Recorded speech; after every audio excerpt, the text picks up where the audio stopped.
So the first panel is already out for Boruto 2 Blue Vortex Chapter 11, and let's just say the power cliffing is getting ridiculous yet again. Now I can already tell that Boruto fans are seething from that one comment, but at least just hear out the rest of the video before you say, oh, you haven't read Naruto. So basically what we've seen is that Himawari can actually create a Biju bomb, and this Biju bomb is so powerful it actually blows back Jura, which if you consider Jura's power currently, that's a pretty big deal. Now, I already know that Himawari was stated to have a greater affinity with Kurama's chakra than any of his previous predecessors. First of all, as we already know, Himawari hasn't exactly gone through some super extensive training to be able to master any of these abilities yet. And even whenever Kurama was in full control of Naruto, he only created the Biju Bomb whenever he was in version 2 with 4 tails. And we know that the Jinchuriki have different versions or different modes because whenever Killer Bee was battling Kisame, he was at first just using the cloak, which is version 1, which is why Killer Bee ends up going into version 2.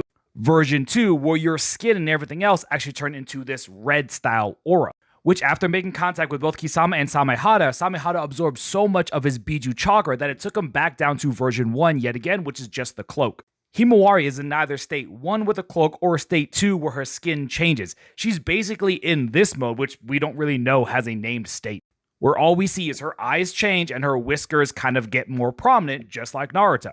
And yet, despite that, she's still able to create a Biju bomb. And we know that Kurama isn't even in full control of Himawari, because Himawari was the one who was still talking at the end of the last chapter whenever she said, I thought I told you to stop. Basically reiterating what she said prior, so she is still in control. And since she's clearly not that much of a combatant since Jura just broke her leg, majority of the work and chakra that's being done is still through Kurama even though she's in control. And yet Kurama's power alone is able to stand up to Jura? Like, this is ridiculous. So yes, Naruto and Boruto fans, I know every single plot point that you think I forgot about. But it's still ridiculous that just because she has a higher affinity to use Kurama's chakra, that suddenly she's on Jura's level now.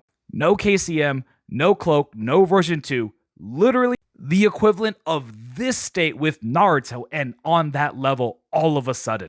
And using a Biju bomb, the strongest of the Jinchuriki and Biju attacks. This is power cliffing to the max. But to clarify, the full chapter isn't out yet, so who knows? Maybe Jura just got caught by surprise, is going to come back and just completely fold Himawari. That is very possible, but as things currently stand, this power cliffing is just getting more and more absurd as the chapters go along.